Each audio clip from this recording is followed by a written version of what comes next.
नमस्कार, महाराष्ट्र समाचार न्यूज मध्ये आपल्या सर्वांचं स्वागत आहे। परभणी शहरात आज एक महत्त्वाची राजकीय आणि प्रशासकीय घडामोड पाहायला मिळाली। दिनांक 4 मे 2026 रोजी परभणी महानगरपालिकेत बांधकाम सभापती पदाचा कार्यभार सायरा बेगम अलीमुद्दीन काझी यांनी अधिकृतपणे स्वीकारला।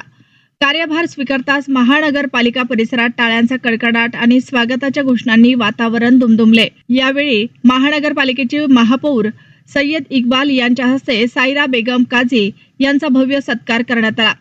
फुलांच्या हाराने स्वागत करत त्यांना पुढील कार्यकाळासाठी शुभेच्छा देण्यात आल्या।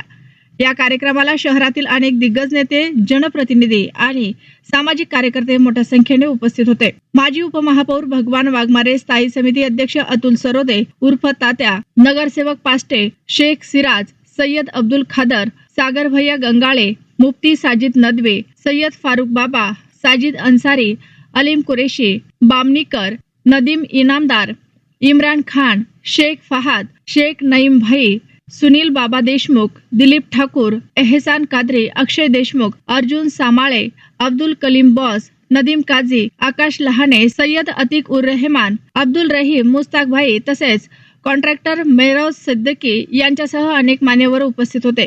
यावेळी सर्व मान्यवरांनी एकमताने विश्वास व्यक्त केला की सायरा बेगम काझी यांच्या नेतृत्वाखाली परभणी शहरातील विकास कामांना नवी गती मिळेल।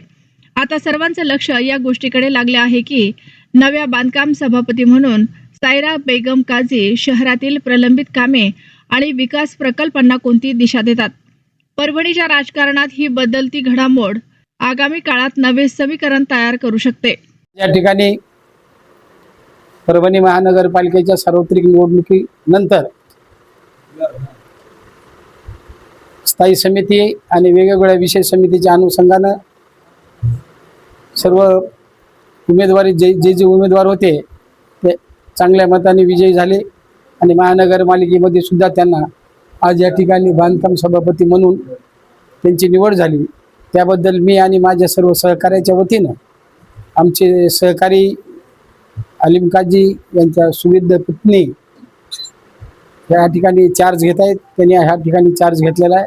त्यामुळे पुढील कार्यकर्ता आणि कार्यक्रमाकरता येणाऱ्या वर्षभरात परभणी शहराचा एक चांगला विकास होण्याच्या दृष्टीने एक चांगलं नियोजन करावं अशी विनंती करतो आणि शुभेच्छा देतो। सबको अस्सलाम वालेकुम, आदाब, नमस्ते। सबसे पहले तो मैं मेरे प्रभाग के लोगों का शुक्रिया अदा करता हूँ और परभणी के सभी जनता का शुक्रिया अदा करता हूँ कि उन्होंने उबाटा को जो है तो सत्ता में साथ दिया, सत्ता लेके आए और कांग्रेस हमारे सपोर्ट में है।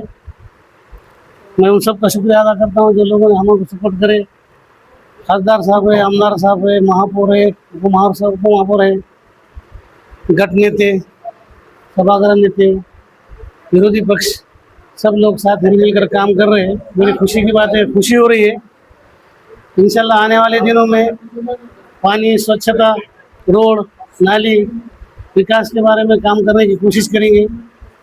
प्रशासन से भी विनती है कि भाई वो लोगों ने हमारा साथ देना, साथ में मिलकर अच्छे से अच्छा काम करेंगे, अच्छे से अच्छा विकास करने की कोशिश करेंगे।